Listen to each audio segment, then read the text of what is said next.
অর্থাৎ এখানে গণতন্ত্রের গড় নেই, সোজা কথা। এখানে আজকে এই যে আমরা 25শে মে আসলে আমরা সেদিন সিদ্ধান্ত নিয়েছিলাম 28শে জুন আমরা আমাদের কাউন্সিল করব, সেখানে কয়েকটা জিনিস তোলা হয়েছে। এটা একটা, আরেকটা ছিল আপনার আর্থিক স্বচ্ছতা।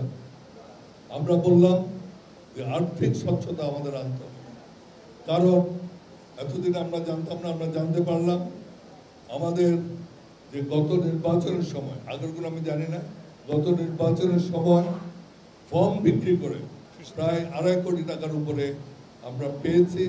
সেই টাকার 1 টাকাও আপনার আমাদের ব্যাংক অ্যাকাউন্টে জমা হয়নি এবং এটার কোনো হিসাব দেওয়া হয়।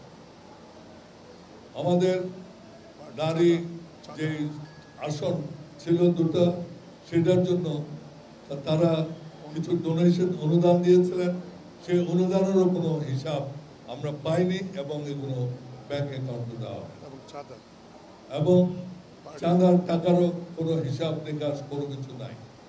সুতরাং এইগুলোর ব্যাপারে আমরা বলছি স্বচ্ছতা আনতে হবে এবং আপনাকে এই স্বচ্ছতা মাধ্যমে সমস্ত আয় ব্যয়ের হিসাব আমরা কি পেয়েছে কি পাইনি এগুলো আনতে হবে। কারণ একটি দল সে যদি নিজের তার মধ্যে গণতন্ত্র না থাকে, একটি দল তার মধ্যে যদি এই আপনার অ্যাকাউন্টেবিলিটি না থাকে, সেই দল কোনোদিন দেশে ক্ষমতায় এসে আপনার কোনো কিছু ভালো করতে পারে। কেন এগুলো করছি? আমরা দেখছি ভবিষ্যতে একটা এই পরিবর্তিত যেই অবস্থা এসছে, সেখানে আমরা এই দলটার একটা বিরাট সম্ভাবনা আছে এবং সেটাকে যাতে আমরা করতে পারি, আমরা দলকে শক্তিশালী করি। তৃতীয় আমরা বলেছিলাম যে আমাদের দলের মধ্যে অনেক বিভক্তি হয়েছে, সেই বিভক্তিগুলো মিটিয়ে, অনেকে বলছেন আমরা দল ভাঙছে, আসলে 20শে মের যেই সভা হয়, প্রেসিডিয়াম সভা, সেখানে কিন্তু বিভক্তির জায়গায় আমরা ঐক্য চেয়েছিলাম যে যারা চলে গেছেন, যেমন আপনার রানা হোসেন মঞ্জু, আমাদের শেখ শহীদ, আমাদের কাজী ফিরোজ রশিদ, উনি এখানেই আছেন, আবু হোসেন বাবলা, টেপা, আপনার সেন্টু, আব্দুল সত্তার, এরা অনেকেই, সকলে, জামাল হায়দার, এদের সবকে আমরা একত্রিত করে আবার জাতীয় পার্টিকে শক্তিশালী করতে চাই, যেটা আমি আগেই বলেছি যে আমি দেখতে পাচ্ছি আমাদের একটা সম্ভাবনা আছে। তাকে যখন বলা হলো চেয়ারম্যান সাহেবকে, তিনি একটাতেও রাজি হলেন না। তিনি 20-এর 1 ক ছাড়া তিনি বললেন যে আমি পার্টি চালাতে পারব, অর্থাৎ তার সমস্ত ক্ষমতা থাকতে হবে। এবং তিনি আরো বললেন আমি যা বলবো সেটাই পার্টির পলিসি। তারপরে তিনি বলেছেন, আমি শুনেছি তাকে যখন অনেককে জিজ্ঞাসা করেছে আমাদের কেন বের করতে চান, তিনি বলেছেন ওনারা কয়েকটা সিট নিয়ে দেন দরবার করছেন, এই যারা এগুলো করে তাদেরকে আমি রাখতে চাই না। আমার কথা হচ্ছে যে দেন দরবার কে করেছে? কে তার স্ত্রীর সিটের জন্য প্রথমে যতক্ষণ পর্যন্ত সিট অ্যাডজাস্টমেন্ট আওয়ামী লীগের সাথে তার স্ত্রীর সিট করা হয়নি, ততক্ষণ পর্যন্ত তিনি যে পার্টির যে একটা মনোভাব ছিল নির্বাচনে যাবেন না, সেই মনোভাব নিয়েছে। যেই সে অ্যাডজাস্টমেন্ট করা হলো, যেই তার স্ত্রীকে শরীফা কাদের, ওনাকে যখন উত্তরায় একটা সিট অ্যাডজাস্টমেন্ট করা হলো আওয়ামী লীগের সাথে, তখন তিনি বললেন আমি নির্বাচনে যাব। এবং সবচেয়ে আশ্চর্য ব্যাপার, নির্বাচন করতে করতে তিনি নির্বাচন থেকে উইথড্র করে গেলেন। কেন করেছেন এটা আপনারা ভালো বুঝবেন। এবং এই একটা সিটের জন্য এখানে ফিরোজ রশিদ আছেন, এখানে বাবলা আছেন, তারপরে আমাদের সোনারগাঁয় না সোনারগাঁয় খোকা, তার 3টা সেট আমরা অ্যাডজাস্ট করতে পারি। এই হচ্ছে ওনার। এবং পার্টিটাকে এমন একটা জায়গায় নিয়ে এসছে, যেটা আগে বলেছে টাকা নিয়ে চলে যাও, এগুলো কিন্তু ওনারা তাদের পরিবারের মধ্যে করেছে। সুতরাং এগুলো আমরা বাধা দিয়েছি। তিনি আমাদেরকে বলছেন আমরা পার্টি, তিনি যে প্রেসিডিয়াম মিটিং এর কথা বলছেন 28শে জুন, সেই প্রেসিডিয়াম মিটিং তিনি কোরাম হয় নাই এবং উনি ডাকতেও পারেন। আমাদের যে গঠনতন্ত্র আছে,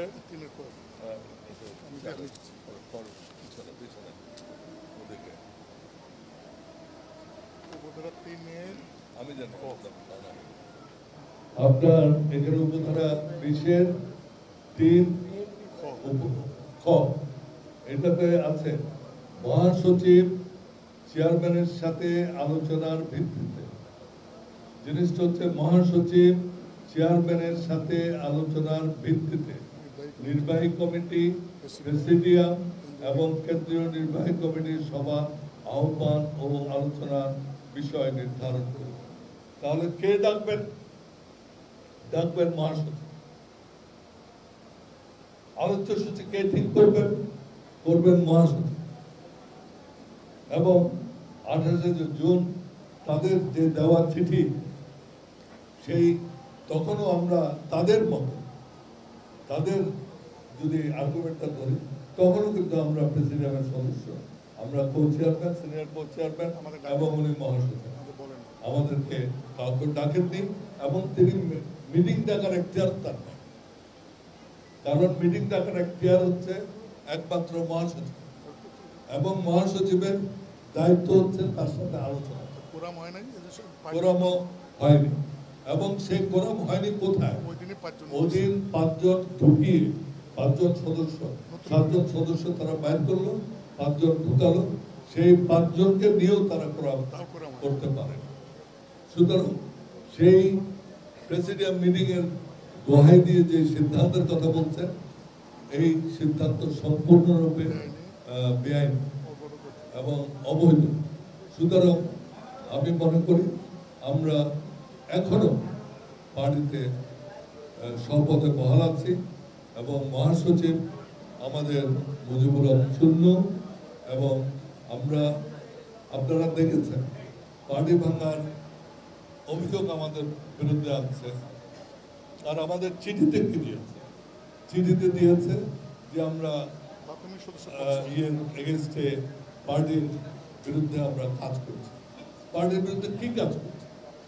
আর সবচেয়ে বড় জিনিস হচ্ছে যে আপনি যখন সম্মেলন ডিক্লেয়ার করবেন, সম্মেলন ডিক্লেয়ার করার পরে কাউন্সিল ডিক্লেয়ার করার পরে আপনি আর কোনো পরিবর্তন এইসব কমিটিতে করতে পারবেন। কেন করতে পারবেন না আমি বলি। আপনি কাউন্সিল ডিক্লেয়ার করলেন, আমি নিজেকে ক্যান্ডিডেট ঘোষণা করলাম, তখন ওই চেয়ারম্যান তো আমাকে বের করে দিতে পারে, তাহলে তো আর কোনোদিন এখানে কোনো নির্বাচনে যেতে পারবে না, কোনো নির্বাচন হতে পারবে না। যেই নির্বাচনে দাঁড়াবে তাকে বলবো যে আপনাকে বহিষ্কৃত, এবং সেটা তিনি করেন। সুতরাং এন্টায়ার জিনিসটা বেআইনি। আমরা দুটো স্টেটমেন্ট দিয়েছি ইতিমধ্যে। দুটো স্টেটমেন্টে আমরা কি বলেছি? আমরা বলেছি যে আপনি 20-1 ক এটা করেন, বাতিল করেন। তারপরে হচ্ছে যে আমাদের আমরা ওই হিসাবের কথা বলা হয়েছে, আর হচ্ছে যে আমরা বৃহত্তর ঐক্যের কথা বলা হয়েছে। এই 3টা জিনিসের কথা আমরা বারবার আমাদের স্টেটমেন্ট, এবং পাবলিকলি আমরা এখনো এমন কোনো কিছু করি নাই যেটাতে কেউ বলতে পারবে যে আমরা পার্টির স্বার্থের বিরুদ্ধে কোনো কাজ করি। হ্যাঁ, আমরা পার্টির গঠনতন্ত্র পরিবর্তনের কথা বলেছি, আমরা আর্থিক স্বচ্ছতার কথা বলেছি, আমরা বৃহত্তর ঐক্যের কথা বলেছি। এই 3টাই আমাদের মেইন প্ল্যাটফর্ম। সুতরাং আমরা মনে করি যে আমরা সকলেই আমাদের স্বপদে আছি, এবং তিনি যেই সব নিয়োগ দিয়েছেন সেগুলো অবৈধ। বর্তমানে যাকে সব ঘোষিত বলবো আমি, মহাসচিব, তিনিও সেখানে নাই। মহাসচিব একজনে, সেটা হচ্ছে যে মুজিবুল হক চুন্নু। আর আজকে এখানে যারা বসে আছে, এখানে প্রায় সকলেই আমরা হচ্ছে প্রতিষ্ঠাতা সদস্য। আমরা প্রতিষ্ঠা লগ্ন থেকে আমরা এই পার্টিতে আছি এবং এই পার্টি করছি, এবং আমরা আশা করি ভবিষ্যতে এই পার্টি। আরেকটা কথা আপনাদের আমি বলতে চাই আজকে, এগুলো আমরা বলতে চাইনি, আমরা চাইনি। আমরা যেই আমাদের যে পাবলিক স্টেটমেন্টগুলো আপনারা দেখবেন, সেগুলো একটা শালীনতার মধ্যে ছিল এবং absolutely do with the party constitution and finance. আজকে জেএম কাদের সাহেব, আমিও এই পার্টির অ্যাক্টিং চেয়ারম্যান ছিলাম। আমাকে যখন অ্যাক্টিং চেয়ারম্যান করেন, তখন ঈশ্বর সাহেব আমার পাশে বসে প্রেস কনফারেন্স করে তিনি আমাকে অ্যাক্টিং চেয়ারম্যান বানিয়েছেন। আর জিএম কাদের কিভাবে অ্যাক্টিং চেয়ারম্যান হন? রাতের অন্ধকারে যে লোকটি তখন মৃত্যু পথযাত্রী, রাত 11টা থেকে 12টার মধ্যে তাকে ঘুম থেকে উঠিয়ে জোর করে তার সিগনেচার নেওয়া, তার সিগনেচার নেওয়া জোর করে। সুতরাং এটা হচ্ছে জাস্ট ওই যে কু হয়, মিলিটারি কু হয়, ঠিক সেরকম রাতের অন্ধকারে যে জোর করে আপনার ঘুম থেকে উঠিয়ে জোর করে সিগনেচার নিয়ে তিনি তার আপনারা বলতে পারেন তাহলে আপনারা তখন প্রতিবাদ করেননি। প্রতিবাদ করেনি এই জন্য যে আমাদের একটা পার্টি, আমরা এমনি সরকারের অত্যাচারে জর্জরিত ছিলাম, সেখানে আমরা আর কিছু বলিনি। এবং ঈশ্বর সাহেব তিনি তখন খুবই অসুস্থ ছিলেন, এবং আমরা এরকম কিছু যদি করি সেই সব থেকে তার কিছু হতে পারে, সেই জন্য আমরা অনেক কিছু করিনি। এবং সাথে সাথে আমি একটি কথা বলতে চাই, তখন এই হস্তান্তরের আগে, এই জোর করে লেখানোর আগে রাত 11টায় কেউ পার্টির ক্ষমতা হস্তান্তর করে। একটা গণতান্ত্রিক পার্টির ক্ষমতা বা আরেকজনকে দায়িত্ব দেওয়া, সেটা রাতের অন্ধকারে 12টার সময় ঘুম থেকে উঠিয়ে কেউ দেয় না। তিনি অসুস্থ, এবং সেগুলোর কিন্তু ভিডিও ফুটেজ আছে, আপনারা দেখতে পান। এর আগে জনাব রুহুল আমিন হাওলাদারকে এরশাদ সাহেব একটা লিখিত, কাগজটা এখনো আছে, দায়িত্ব দিয়েছিল তাকে অ্যাক্টিং চেয়ারম্যান করে, এবং তাকে এই পার্টি চালানোর দায়িত্ব দিয়েছিল। তিনি বলেছিলেন, স্যার আপনি বেঁচে থাকতে আমি এই দায়িত্ব নিতে পারবো না, আপনি বেঁচে থাকাকালীন আমি এই দায়িত্ব নিতে পারবো না। এই চিঠি ওনার কাছে আছে, আপনারা দেখতে চাইলে আমরা পরবর্তীতে এগুলো পেশ করতে পারি। সুতরাং তার ক্ষমতা নেওয়া, সেটাও আপনারা চিন্তা করেন।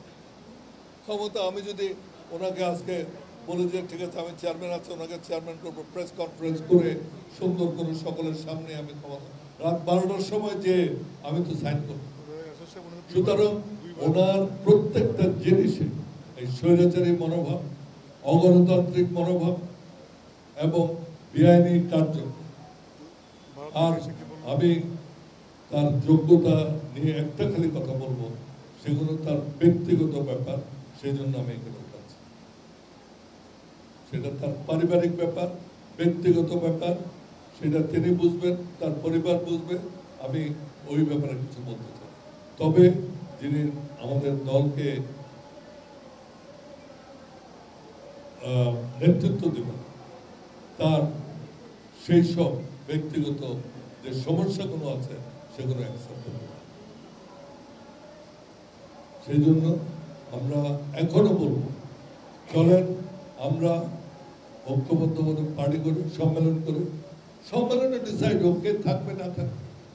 আপনার তো পার্টির চেয়ারম্যান আছে, আপনার তো পার্টির চেয়ারম্যান আছে, আপনার সম্মেলন করেন, সম্মেলন করে আপনার সেখানে সিদ্ধান্ত কাউন্সিলে হয়ে যায়। আপনার কাউন্সিলে ইজ দ্য হাইয়েস্ট বডি, সেই কাউন্সিলে আমরা যাই, কিন্তু আপনি কাউন্সিল করবেন না। 28শে জুন কাউন্সিল করার অল্টারনেটিভ ভেন্যু ছিল আপনার আমাদের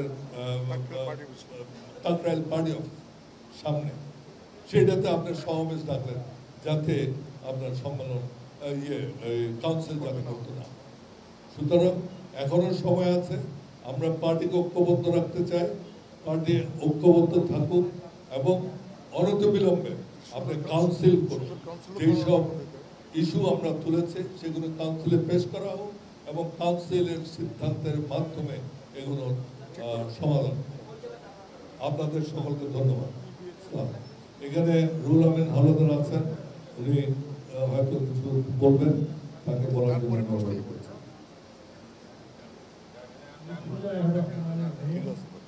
আমাদের প্রিয় নেতা দীর্ঘ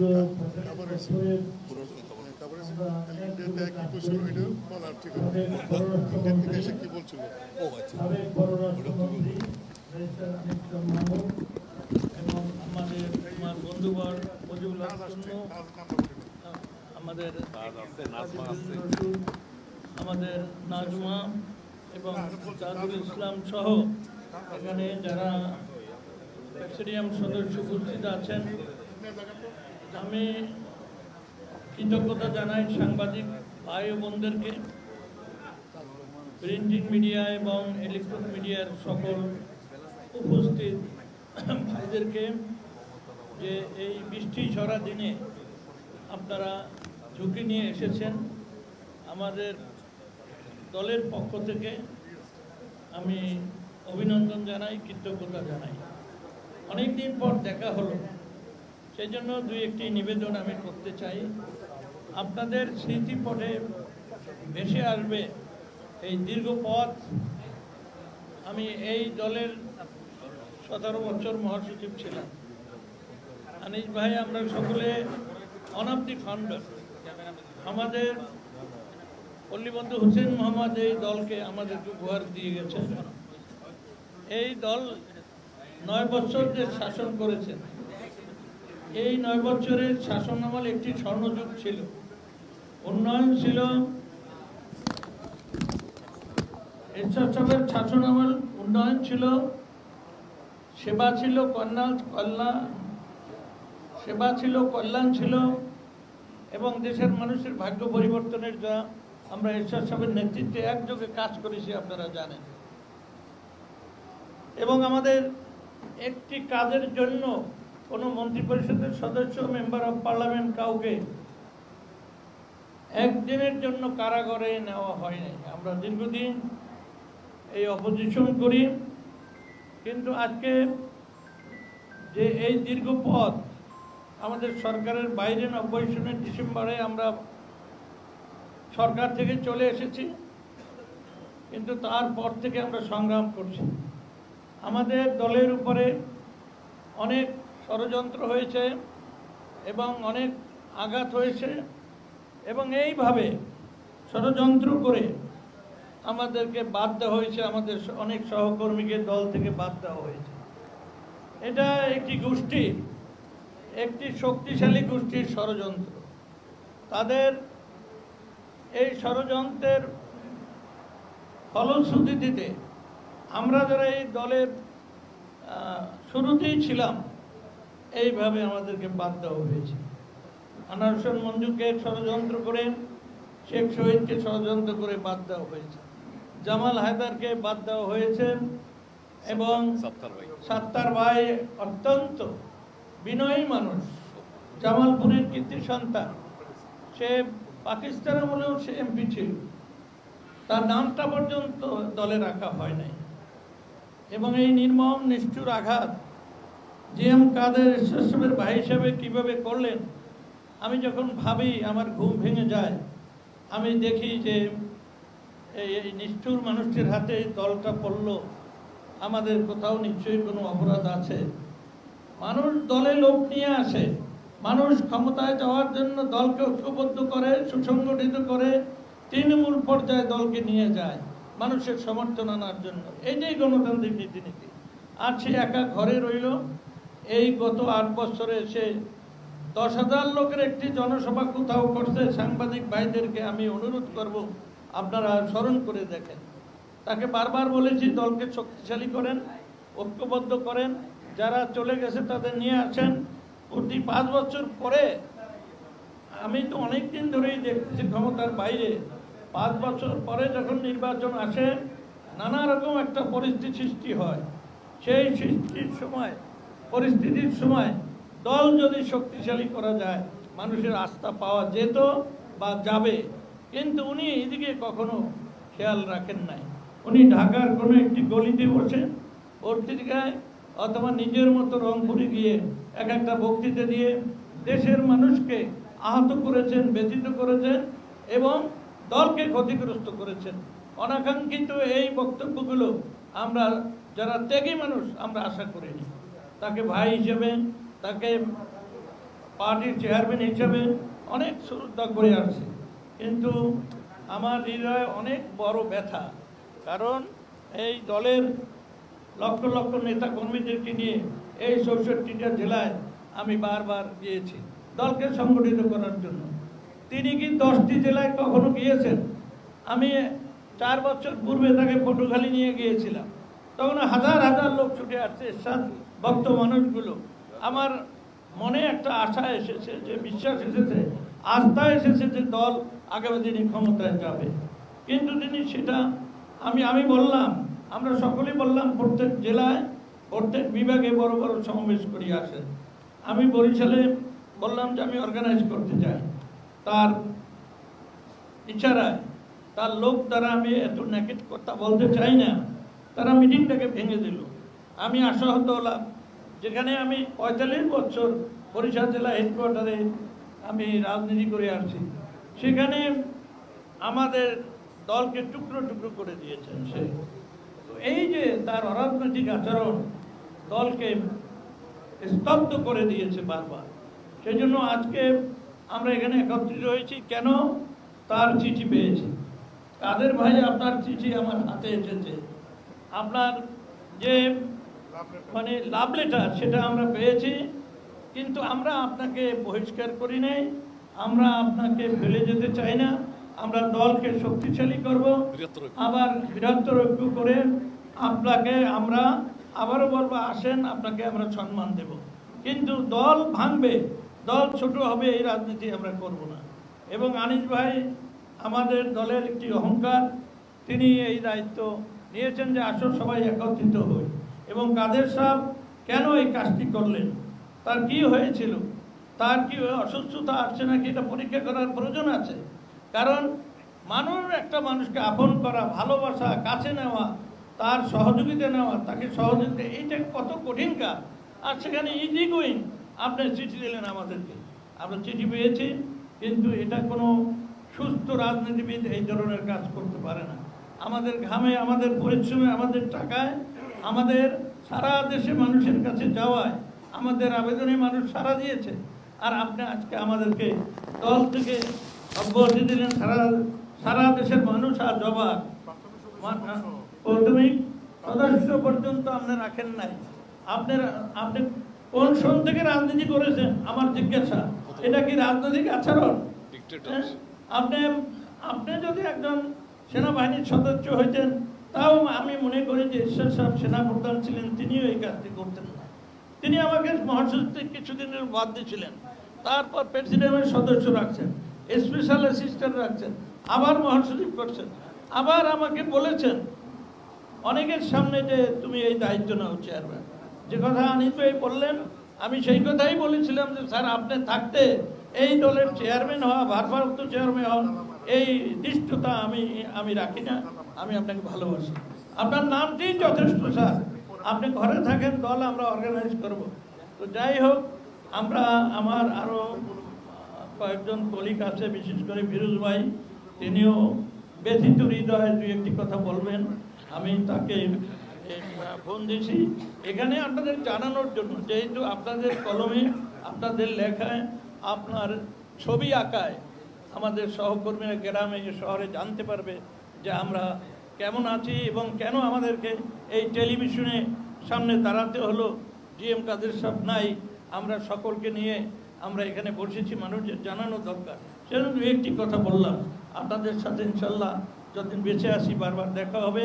আপনাদের সকলের দোয়া কামনা করে আমি এখন মাইক দিচ্ছি কাজী ফিরোজ রশিদ সাহেব, যিনি বহুবার মন্ত্রী ছিলেন, সংসদ সদস্য ছিলেন, বীর মুক্তিযোদ্ধা, একটা সংগঠন করছেন, আমি তাকে দিচ্ছি। আমরা এক হয়ে যে মূল কথা হইল যে যেখানে আছে সবাইকে নিয়ে আমরা একান্তে আবার নতুন করে যাত্রা শুরু করব। এই চলার পথে আপনাদের সহযোগিতা, সহানুভূতি, ভালোবাসা চাই। দেখা হবে ইনশাআল্লাহ। কাজী ফিরোজ রশিদ সাহেব বলবেন।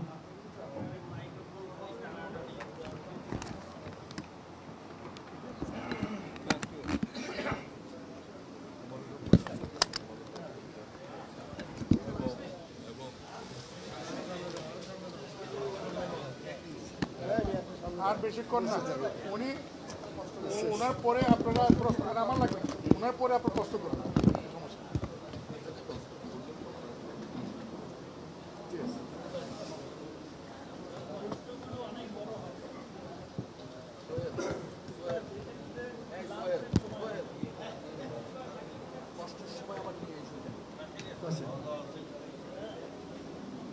আসসালামু আলাইকুম।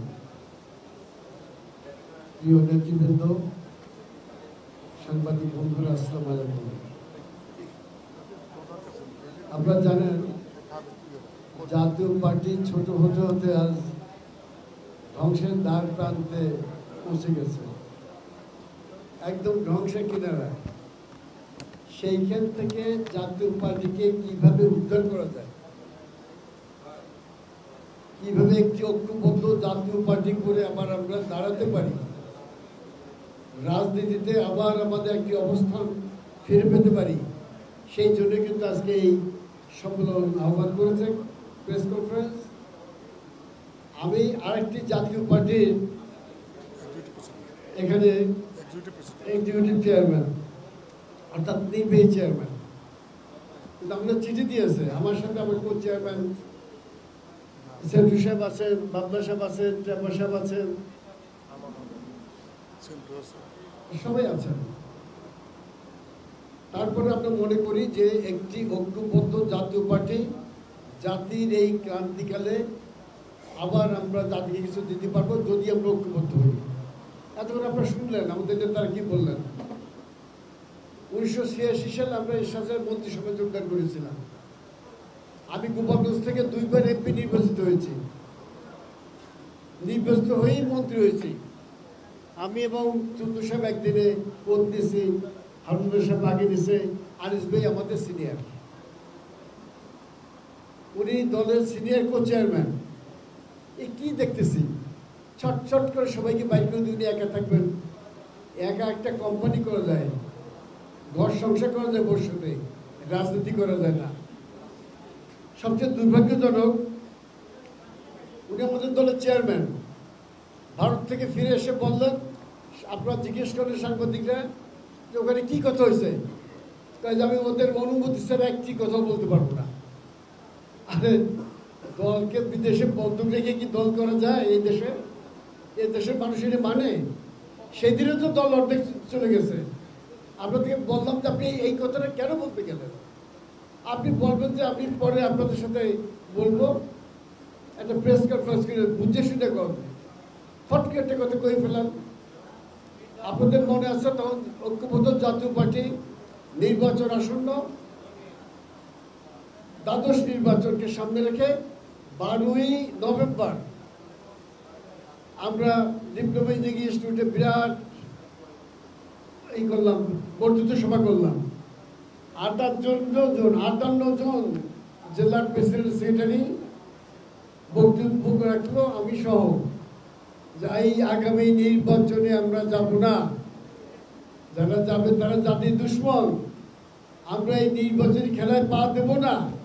কিন্তু আপনারা লক্ষ্য করেছেন, আনিস ভাই বলেছেন শুধুমাত্র শেষ মুহূর্তে তার বউটার সিটটা নিয়ে বার্গেনিং করতেছিল, ওখানে আওয়ামী লীগ সিট দিছে, নৌকা আরেকজনকে দিয়ে দিয়েছে, সে বেচারা তার ক্যানভাস শুরু করেছে, সেই সিটটা সন্ধ্যার সময় সরিয়ে ওনার বউকে দেয়।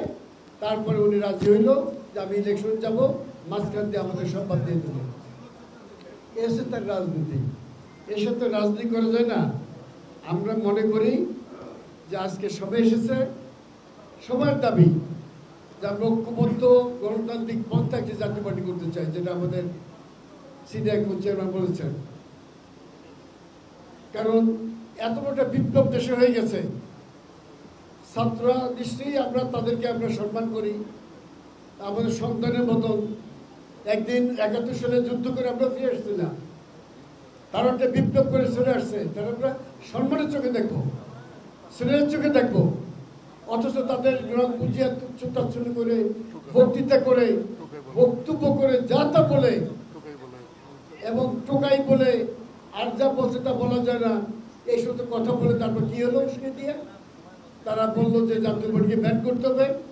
এবং আমাদের নেতা বললে বন্ধু হোসেন মোহাম্মদের সাথে বাইরে তারা ভেঙে দিল, জ্বালাই দিল। এ হচ্ছে তার রাজনীতি। এটা মাথা খারাপ লোক, অসুস্থ লোক, মেন্টালি সিক, তার সাথে রাজনীতি করা যায় না। আমি তাই বলছি যে আপনারা আসুন, জাতীয় পার্টিকে যদি বাঁচাতে হয়, এইটা হচ্ছে টাইম, এইটা হচ্ছে সময়, আপনার শেষ সময়টা হাল ধরুন, নাহলে জাতীয় পার্টি বাঁচবে না। আপনাদের সকলকে ধন্যবাদ। আসসালামু আলাইকুম। আমার আপনার যে কোনো প্রশ্ন থাকে তাইলে ওই ব্যারিস্টার আনিসুল ইসলাম মাহমুদ তিনি উত্তর দেবেন। It's wide open. আর আমার শুধু বক্তব্য, একটা বক্তব্য, আমি ওনার সঙ্গে মহাসচিব হিসাবে প্রায়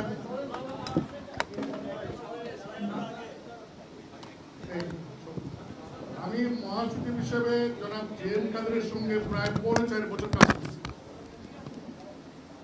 ওনার কি দোষ ত্রুটি সেইটা আমি বলবো না, তবে এইটুকু বলবো, যেহেতু আমি ওনার মহাসচিব ছিলাম, উনি আমার চেয়ারম্যান ছিলেন, আমি মহাসচিব হিসেবে পুরোপুরি আনুগত্য রেখে আমি তার সাথে অ্যাডজাস্ট করে কাজ করছি। তার সাংগঠনিকভাবে যখন চরম দুঃসময় ছিল পার্টি ইনার্ট লিগে, তখন আমি তাকে আমার সাহিত্য মতো সহযোগিতা করেছি। আমার দুঃখ লাগটা, যে কোনো ব্যক্তি যে কোনো দলের কর্মী যে কোনো পদে সবসময় থাকবে না। আমি মহাসচিব, যদি উনি আমাকে পছন্দ না করতেন আমাকে বললেই পারতেন, আর আমি এমনি বলে এসেছিলাম। আমি কিন্তু ওনাকে ব্যক্তিগতভাবে আপনাদেরকে বলি, ওনাকে আমি ব্যক্তিগতভাবে বলে এসেছি যে আপনি এই যে এই গঠনতান্ত্রিক যে সমস্ত ধারা, বিশেষ করে 20 ক যে ধারা বলে আপনি যাকে ইচ্ছে তাকে বলে দেন, যাকে ইচ্ছে তাকে আপনি দলের পদে বসান, এবং এমন হচ্ছে 28 জন কর্মীকে পদোন্নতি দিছে, এটা আমি মহাসচিব হিসেবে আমি জানি না। আমি বললাম যে এটা খুব একটা অগণতান্ত্রিক ধারা। আপনি সব সময় গণতন্ত্রের পক্ষে বলেন, আপনি সব সময় স্বৈরতন্ত্রের বিপক্ষে আপনার কণ্ঠ সোচ্চার, এবং আপনি অটোক্রেসির বিরুদ্ধে বলেন। তাহলে আপনি ঘর থেকে আপনি অন্তত গণতন্ত্র আরম্ভ করেন। এই গঠনতন্ত্রের যে 20 ক, আমি বিএনপি, আওয়ামী লীগ সহ বাংলাদেশে অনেক রাজনৈতিক দলের গঠনতন্ত্র কালেকশন করে আমি দেখলাম যে এই ধরনের কোনো ধারা অন্য কোনো দলের গঠনতন্ত্রে নাই। আমি বললাম যে আপনি এই ধারাটা পরিবর্তন করেন, এটা করা প্রয়োজন। আমি আপনার সাথে থাকি না থাকি। ওনাকে যখন বের করে দিয়েছিল উনিও এটা পরিবর্তন করেছেন। আর সবচেয়ে বড় হলো যে ওনার ভাই আমাদের এই প্রয়াত মহান রাষ্ট্রপতি হোসেন মোহাম্মদ এরশাদ, তিনিও কিন্তু জিএম কাদের সাহেবকে কো-চেয়ারম্যানের বা প্রেসিডেন্ট থেকে 2 বার এই ধারা দিয়ে কিন্তু ওনাকে বহিষ্কার করেছিলেন। সেদিন কিন্তু জিএম কাদের সাহেব এই ধারাটাকে এই অ্যামেন্ডমেন্ট করার জন্য তিনি কিন্তু বক্তব্য রেখেছিলেন। আজকে যেমন আমরা বলছি, এরকম তিনিও কিন্তু বলছেন। তারপরও এই ধারা তিনি পরিবর্তন করেন নাই। ঠিক আছে, পরিবর্তন করেন নাই। আমার একটাই দুঃখ যে 1986 সালে যখন এই দল প্রথম গঠন হয়, আমি সেই কমিউনিটি যুব বিশ্ব সম্পাদক ছিলাম। 86 পরে 86 আমি এমপি হই, 87 আমি ডেপুটি মিনিস্টার হই। আমি যখন এমপি মন্ত্রী, তিনি তখন একটি আধা সরকারি কর্পোরেশনের ম্যানেজার বা ডেপুটি ম্যানেজার বা জেনারেল ম্যানেজার।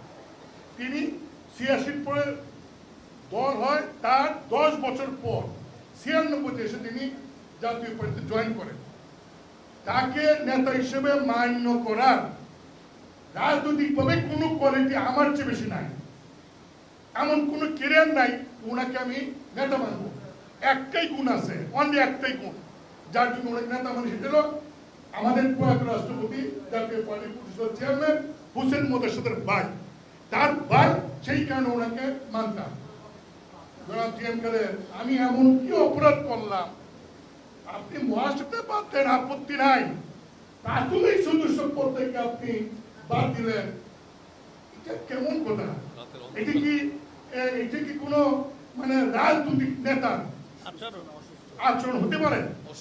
যে লোকটি আমি এই 86 থেকে 40 বছর 50 বছর যাবত এই দলে ব্যারিস্টার আনিস মাহমুদ যখন 79 এমপি এবং 84 যখন মন্ত্রী, তখন কিন্তু জি এম কাদের সাহেব অ্যাসিস্ট্যান্ট ম্যানেজার ছিলেন, জাস্ট একজন অ্যাসিস্ট্যান্ট ম্যানেজার। হাওলাদার সাহেব যখন ডেপুটি মিনিস্টার 79-80-তে, তখন জি এম কাদের সাহেব ম্যানেজার ছিলেন। তারপরেও তারা নিঃশর্তভাবে আপনাকে চেয়ারম্যান মানছে, কারণ আপনি সাহেবের ভাই। এটা কি আজকে এই আপনাকে দলকে একটু গণতন্ত্রমুখী করার জন্য, দলের হিসাব চাওয়ার কারণে, দল একটা যৌথ নেতৃত্ব গড়ে তুলবার জন্য দাবি করার কারণে আপনি কাউন্সিলকে সামনে রেখে দলের 10 জন সিনিয়র নেতা, 10 জন, একজন সিনিয়র কো-চেয়ারম্যান এবং মহাসচিব এবং 7 জন প্রেসিডিয়াম মেম্বার, তাদেরকে আপনি বিনা কারণে প্রাথমিক সদস্য পদ থেকে তাদের পদ থেকে অবতীর্ণ দিলেন। এটা কি ঠিক হলো? আপনি তো কারণও দর্শাইল, এটা তো মানে অবৈধ, শুধু এটা একটা স্বৈরাচারের বড় একটা উদাহরণ। দেখেন, উনি আমাদের কয়েকজনকে বলছে যে তারা চাঁদা দেন না, এই জন্য অবৈধ হয়েছে। আমাদের মোস্তফা মাহমুদ, সে তার দলের যে চাঁদা আগামী অক্টোবর মাস পর্যন্ত দেওয়া আছে, অ্যাডভান্স, এই তার রিসিট আছে, তাকেও বলছে সে চাঁদা দেয় না, এই কারণে অব্যাহতি দিচ্ছে। আমিও আগামী ডিসেম্বর পর্যন্ত, আপনাকে তো চাঁদার জন্য না, তাকে বলছে সে চাঁদা দেয় না, এই জন্য অব্যাহতি। অথচ দেন, তার কাছে রিসিট আছে, আগামী অক্টোবর পর্যন্ত তার চাঁদা অ্যাডভান্স দেওয়া আছে। তার মানে উনি যে কি করেন নিজেই উনি বুঝতে পারেন না, উনি যে কি সিদ্ধান্ত নিচ্ছেন নিজেই জানেন না। আসলে কালকে বিপুল রশিদ সাহেব যেটা বলছেন, আমার মনে হয় ওনার মানসিক অবস্থা ঠিক আছে কিনা ডাক্তারদের পরীক্ষা করা দরকার। তবে একটা কথা বলতে পারি, এই জাতীয় পার্টি প্রতিষ্ঠা করার সময় এই এবিএম রুহুল আমিন হাওলাদার, ব্যারিস্টার আনিস সহ, বাবলা সহ, আমরা যারা সেন্টু সহ, এই যে আমার ছাত্র সমাজের আছে জহির সহ, আমাদের যারা আছে এই যারা আছে, সবাই প্রতিষ্ঠা লক্ষ্য থেকে 30-40 বছর ধরে আমরা পার্টি করি। জনাব কাদের সাহেব, আপনি আমাদেরকে দল দেখে পদ থেকে অব্যাহতি দিলেন, ওকে, বা প্রাথমিক সদস্য পদ থেকে আপনি অব্যাহতি দিয়ে আগামী কাউন্সিলে যাতে কোনো চ্যালেঞ্জ না হয়, আপনি যাতে একতরফাভাবে নেতা নির্বাচন হন, সেই জন্য তো আপনি করছেন না। আমরা জাতীয় পার্টি ছাড়বো না, জাতীয় পার্টি ছাড়বো না, জাতীয় পার্টি করবো এবং ঐক্য করে জাতীয় পার্টি করবো। আপনার যে কাউন্সিল, সেই কাউন্সিলে আমরা যাব, সেই কাউন্সিলে আমরা অংশগ্রহণ করে কাউন্সিল যারা আসবে তাদেরকে আহ্বান করবো। আপনি যেদিন না দিলেও আমরা যাবো, জাতীয় পার্টি ভাঙতে আমরা দিব না। আপনি যদি করেন আপনার হীনমন্যতা, আপনার ব্যক্তিগত স্বার্থ সিদ্ধির জন্য দলকে ভাঙ্গার প্রক্রিয়া করবেন, এটা আমরা হতে দিব না। কারণ আপনার চেয়ে এই দলের অবদান আমাদের বেশি, আপনার চেয়ে এই দলে আমাদের এই দলের দরদ বেশি। এই দলকে কোন অবস্থাতে আমরা ভাঙতে দিব না।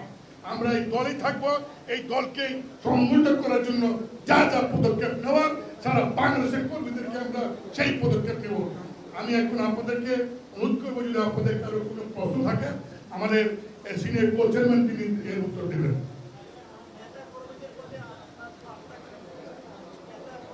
নেতা কর্মীদের প্রতি আপনার বার্তা কি? নেতা কর্মীদের প্রতি বার্তা একটাই, জাতীয় পার্টি যেটা আমাদের মহাসচিব মুজিবুল হক চুন্নু বলেছেন, যেটা আমাদের রুহুল আমিন হাওলাদার বলেছেন, ফিরোজ রশিদ বলেছেন, এবং অন্যান্য যারা এখানে আজকে উপস্থিত হয়েছে তাদের যে মন সেটা হচ্ছে যে জাতীয় পার্টিকে আমরা ভাঙতে দেব না, আমরা কাউন্সিল করতে তাদের বাধ্য করব এবং সেই কাউন্সিলে আমরা সিদ্ধান্ত নিয়ে এই পার্টিকে শক্তিশালী ঐক্যবদ্ধ রেখে আমরা ভবিষ্যতে এগিয়ে যাব।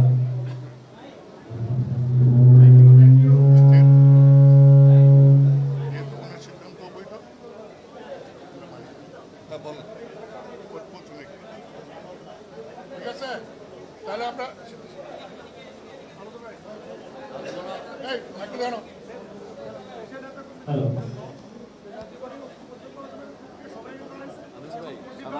সারা দেশবাসীর উদ্দেশ্যে জাতীয় পার্টি আমার দুটো প্রশ্ন। সত্যকে প্রতিষ্ঠিত করার বললেন যে পার্টিটা আপনারা কাউন্সিলে যাবেন, ইতিমধ্যে এই স্টেজে যারাই আছেন সবাই জাতীয় পার্টি থেকে অব্যাহতি প্রাপ্ত বা সোজা কথায় পরিচিত, মানে যেহেতু সকল মানে দলের প্রাথমিক সদস্য পদ সহ অব্যাহতি দেওয়া হয়েছে, সেই জন্য আমি এই শব্দটা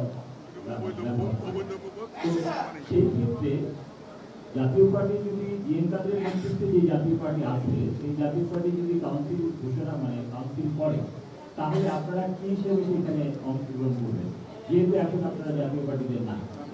দ্বিতীয় প্রশ্ন হচ্ছে, আপনারা যে বিশেষ একের কথার কথা বলেছেন, সেই কথাটা আপনিও বলেছেন যে একবারে শুরু থেকেই কিন্তু এটা ব্যবহার হয়ে আসছে। রুহুল আমিন হাওলাদার, যিনি 17 বছর জাতীয় পার্টির মহাসচিব ছিলেন, তিনি একদিন সকালে উঠে জানলেন যে তিনি মহাসচিব নাই, মানে একেবারেই মানে ঘুম থেকে উঠেই যে জানলেন কোনো মানে কারো দর্শনে কোনো কিছুই নেই। উনিও যখন মহাসচিব হয়েছেন তখন উনি জানতেন না যে উনি মহাসচিব হবেন বা মহাসচিব হচ্ছেন, এবং পরবর্তীতে কিন্তু মানে আমরা গণমাধ্যম থেকে মুজিবুর রহমান জন্য রুহুল আমিন হাওলাদার ওনাদেরকে মানে প্রশ্ন করেছিলাম যখন যে 20-এর পর 20-এর একের কথা পরিবর্তন করা হবে কিনা, তখন কিন্তু আপনারা বলেছিলেন যে এটা পরিবর্তন দরকার নেই, এটার প্রয়োজন আছে। তাহলে এখন কেন বলছেন যে আমি বলি না, তখনই বলি না। প্রথম কথা হচ্ছে যে সবসময় আপনি যেটা বলেছেন আমরা দলে নাই, সেটা কিন্তু সঠিক না। এই জন্য যেই আপনাদেরকে বলেছি যে প্রেসিডিয়ামের সিদ্ধান্তের কথা বলছে, সেই প্রেসিডিয়ামের মিটিং উনি ডাকতে পারেন না, এবং এটা আমাদের গঠনতন্ত্রেই আছে। মহাসচিব সভা ডাকেন, মহাসচিব সভা ডাকেন, আমি রিফিউজ করলে তিনি চেয়ারম্যানের সাথে আলোচনা করা হচ্ছে তার দায়িত্ব, আলোচনা করে তিনি করবেন, কিন্তু সভাটা ডাকতে হবে আপনার মহাসচিবকে, এবং সেই আমি রিফিউজ করলে তো এবং তিনি সেটা করেননি। সুতরাং সেই সভাটা সম্পূর্ণ বেআইনি এবং সেটার কোনো এফেক্ট হবে না। So we are very much in the party, এবং আমরা স্বপদে অধিষ্ঠিত আছি, 1 নম্বর। আর 2 নম্বর হচ্ছে যে পরিবর্তন কেন পরিবর্তন, আপনার আর্টিকেল 70 নিয়ে অনেক আলোচনা হয়েছিল, অনুচ্ছেদ 70, আজকে সেটা পরিবর্তন অনেক, এটার উপর আলোচনা হয়নি বলে যে হবে না সেটা হতে পারে। এবং সবচেয়ে বড় জিনিস, আজকে যখন যেমন আমি বা চূন্য তখন কিন্তু আমাদের পার্টি থেকে বের হওয়ার কথা, আমরা পার্টিতে ছিলাম থাকার সময়, এবং যখন তার সাথে সম্পূর্ণ ভালো একটা ইয়েতে আমরা কাজ করছি তখনই উঠিয়েছি। এই 3টা জিনিস আমরা যেটা উঠিয়েছি, এইটা না যে তার একটা সিদ্ধান্ত নেওয়ার পরে আমরা পাল্টা সিদ্ধান্ত নিয়েছি। এই সিদ্ধান্ত কিন্তু আমরা আগেই নিয়েছি, বিফোর এই সিদ্ধান্ত করার আগে। সুতরাং আর সবচেয়ে বড় কথা হচ্ছে যে সময় বদলাচ্ছে, দলকে যদি সুসংগঠিত করতে হয়, দলকে যদি আসলে প্রগতিশীল করতে হয়, এবং আমাদের যে সম্ভাবনার কথা বলছে, এখানে যে নতুন যে একটা অবস্থা বিরাজমান হতে যাচ্ছে, সেখানে আমি মনে করি আমাদের দলের একটা বিরাট সম্ভাবনা আছে, কিন্তু সেই সম্ভাবনাকে কাজে লাগাতে হলে পার্টিকে সম্পূর্ণভাবে গণতান্ত্রিক করতে হবে। আর একটা যেটা আমি বলি নেই, আরেকটা যেটা আমি বলি, উনি তো বলেছেন ভারতের কথা।